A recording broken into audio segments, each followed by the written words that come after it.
This month on Mustang Magazine, EYC is helping students fill up their water bottles. We listen in on Acapella Night, and we visit with one athlete recovering from a major sports injury. These stories and more on this May edition of Mustang Magazine.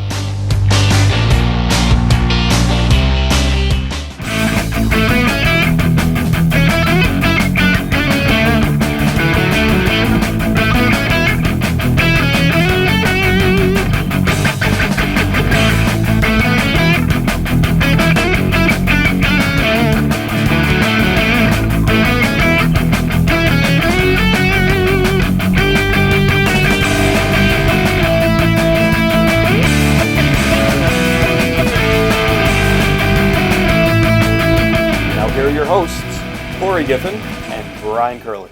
Hello and welcome to this June edition of Mustang Magazine. I'm Tori Giffen. And I'm Brian Curley. To start off the show, we have a story about a new water fountain that's getting some attention at the high school. Senior staff reporter Alex Avakian has our lead story.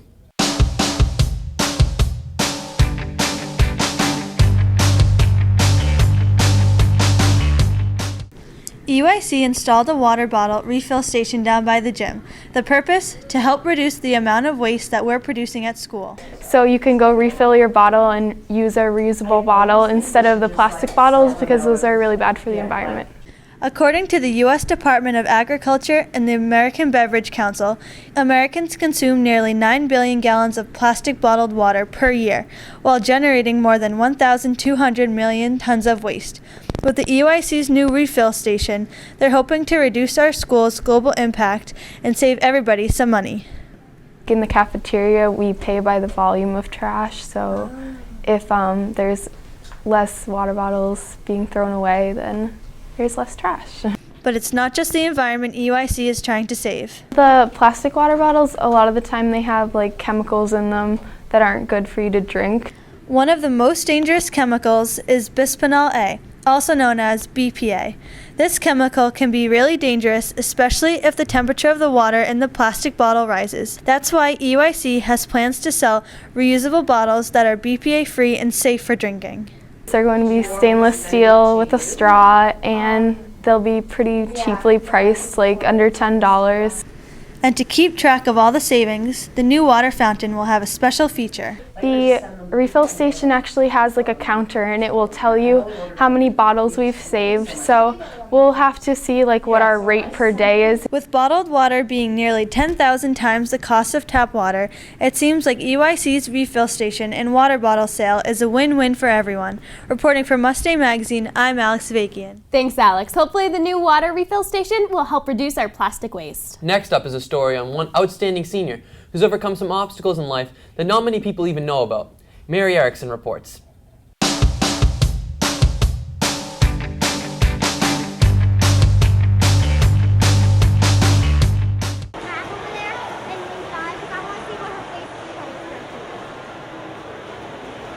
I was diagnosed before I was born. They did a test on my mom, and that's how they figured it out. People don't really treat me differently. Most of my friends who know me I don't usually tell people right away. I let the people get to know me first, and then I tell them, and most people when I tell them are like, really? You have that? I never would have guessed. Some people don't fully understand what TS is. Turner syndrome involves either an absent X chromosome or a difference in the shape of the second one, or a combination.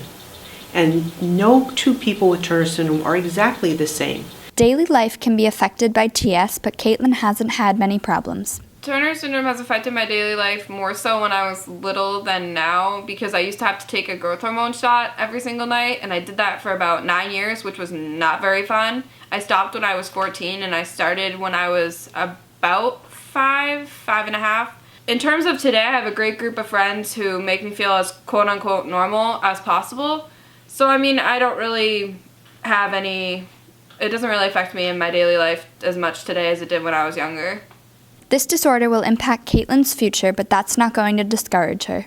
It will affect me in the future in terms of I have to keep going to the doctors, like endocrinologists, cardiologists, etc., to just keep me healthy and make sure that I'm doing well.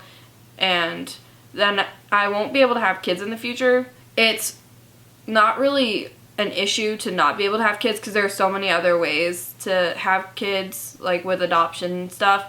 So, and some of my friends with Turners are adopted themselves because their moms have Turners. So, but it should be fun in the future. I'm looking forward to it.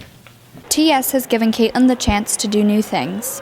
The best part about having TS has been like all the places we've gotten to travel and all the friends I've made throughout the years. They become some of my best and closest friends, and one of our group leaders says we're part of the coolest sorority on the planet, and it is pretty cool. With like a bunch of us being in the same room with our groups at the conference, or being in the same dorm room at our camp, like we all become really close, and it's just like the most fun thing ever. We share a special bond that pretty much nobody else understands. Most genetic disorders have an awareness month, and TS is no exception. Turner Syndrome Awareness Month is the entire month of February, and it is that month because it's the shortest month of the year, and one of the most common symptoms, if not the most common symptom of Turner's, is short stature. So they decided to make the shortest month the Awareness Month. Reporting for Mustang Magazine, I'm Mary Erickson. Thanks, Mary. For more information about Turner Syndrome, visit www.turnersyndrome.org. Sports injuries can be very traumatic for high-profile athletes, but can they be prevented? Junior staff reporter Sadie Kroll brings us a story about varsity soccer player Karina Santiago, who's rehabbing from a season-ending knee injury.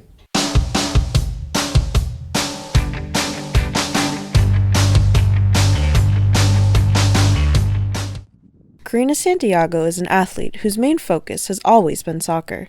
It's been my life since I was 3 years old. That's when I started playing. I've never really wanted to play another sport. A lot of girls played basketball or softball, but my main focus was always soccer, and I knew it was the only sport I ever wanted to play. She's been playing non-stop her entire life until one game suddenly changed that this past season. It was 12 minutes into the second half, and I was just running after a girl who had the ball, and I had tapped it away from her. She got it back, so I was trying to cut back and get it, and my knee didn't want to do that, and it just gave out. It wasn't long before Karina got the news that she had torn her ACL. Like many athletes, she was never aware of proper training to prevent injuries like an ACL tear. Your body as a machine is just not strong all around. If it doesn't move well in all of our planes of movement, our body should be able to move forward and backwards. It should move side to side. We should move in rotational planes, and we should be able to combine all of those movements to be maximally efficient as a machine. And if we're just training for one sport and doing the things that we think we need to do in that particular sport, skills, drills, then our body is losing its ability to move in all of those different directions, and that leaves us injury prone. If you only play your sport, if you're only playing soccer, or only playing basketball, or only playing volleyball, and all you're doing is running forward and working on kicking, running, jumping, things like that, and you're not focused on your form, and you're not focused on the strength in your hips and your knees, you're definitely putting yourself at risk for an ACL injury. Karina had to learn the hard way, but she now understands how important it is to cross-train and condition. To anyone who thinks that cross-training and conditioning is not a big deal, it really, really is. I thought the same thing. I had the same mentality. I'm awesome at soccer. I don't need to do that. I don't need to go out of my way to do special, clamshells and stuff like that. I can play my sport, I can be awesome at it, I can take as many goal kicks as I want, and nothing's going to happen to me. But in reality, that's not true. With soccer still 4 months away, it looks like Karina will be back on the field in time for the first kickoff of the season. Yeah, no pain. Okay, but that was... Right now, she's pretty much ready to start the sprinting, cutting, running again, right on track. Actually, right at the 6-month mark, she's ready to start going back to her sport. Reporting for Mustang Magazine, I'm Sadie Kroll. Now it's time for some music. Recently, I attended the annual Acapella Night, where the only instrument that was heard was the human voice.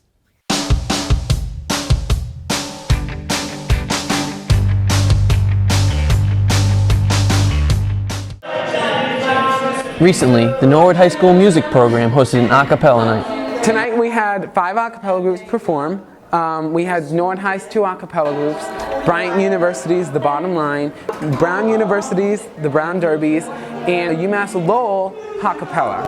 And Ryan Judah from the Brown Derbies enjoyed his performance at Norwood High. We just had a great time. We love performing. It's cool to see high school groups perform well. NHS alum Chris Kelleher enjoys seeing the growth in the acapella program every year. The growth of the group year after year, it's great to see that people are still getting involved in a cappella and that the program is growing. The interest in singing popular music is drawing more people each year. I like to think of myself as Fat Amy. And then it's a lot of fun because it's not like classical music, it's like pop music, and I like to sing, so. And Chris and Ryan think that it is important to let high school students know that there's a future of music in college. Well, it's great for me to see all our friends, but I think it's really important for them to see that a cappella doesn't end in high school, that they can go on. Almost any university in the world has some sort of a cappella group, so they can get involved there, and it's just a great experience. It's important to show there is a future of music after high school. So to have people start in high school and then go on and become musicians in college and even afterwards. Reporting for Mustang Magazine, I'm Brian Curley.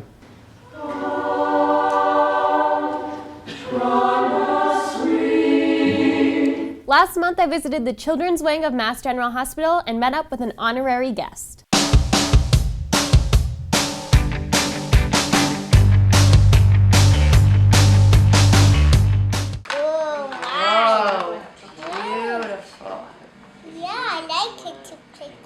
Princess Amy has been visiting the children at Mass General Hospital since this past fall. I've been a dance teacher for many, many years working with young children, and I would do their special events, their birthday parties, and I always felt that that program needed to stretch further and reach the children that couldn't come to a dance studio or couldn't attend those events. Now I can go to the ball, cheered Cinderella.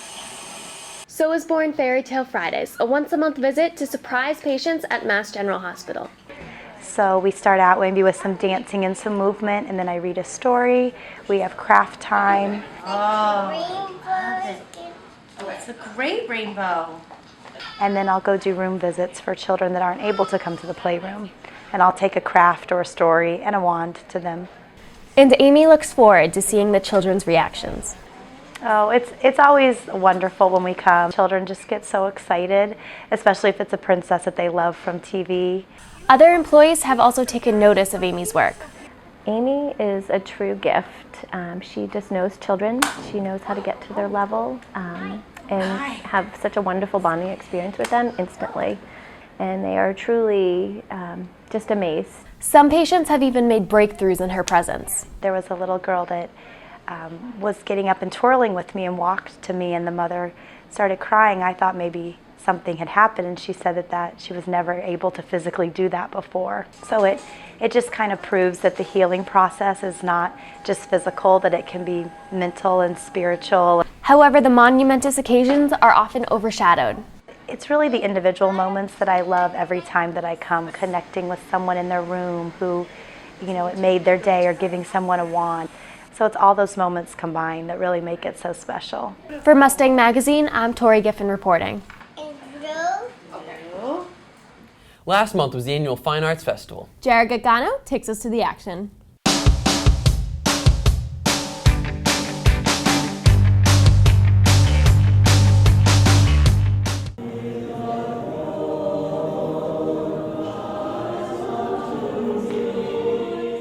Recently, Norwood's annual Fine Arts Festival at the Savage Center featured the town's fine arts students from grades K through 12. Fine Arts Festival is an opportunity for us to showcase a little bit of the art program. Artwork ranged from pottery to painting to sculptures. These are my concentration pieces and my day house pieces. My concentration is basically creating imaginary cities out of basically microchips and interpreting it. Not only were visual arts represented, but Norwood's musical program as well. It showcases the best choral students that Norwood High School has and the best singing ability that we can bring to the stage, and it just showcases how good Norwood High School is at the arts. Be sure to keep your eye out for next year's festival. Reporting for NHS-TV, I'm Jared Gaggano. Thanks, Jared. Now let's take you back to school and into Mrs. Bustler's anatomy class. Juliana tells us this story from the heart.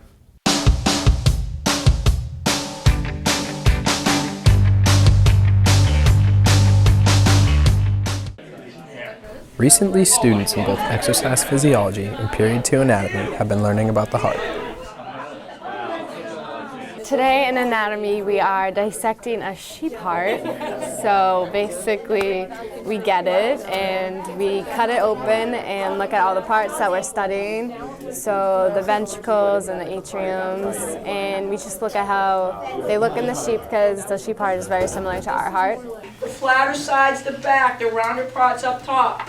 What you want to do is basically tip it on its side, and you're going to cut down the side to the apex and back up the other side, and you're going to keep going over that cut until you can separate the heart into two complete halves.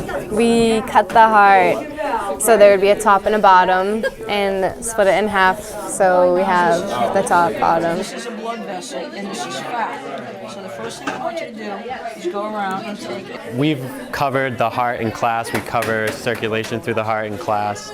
And I thought it would be a good idea to team up with Miss Bustler and bring our class in so our students can get a visual on what a real heart actually looks like and get a better understanding visually of what the flow of blood looks like through the different parts of the heart. Helps us do like hands-on learning and gets like a new feel for the chapter. It usually helps people with the test because we can see really how the heart works. Reporting for NHS-TV, I'm Joe Lianos. Thanks, Joe. Well, that's all we have for this edition of Mustang Magazine. But don't forget, you can visit us online at nhstv.org or hit us up on Facebook, Twitter, and Instagram. Thanks for watching, and we'll be back next month.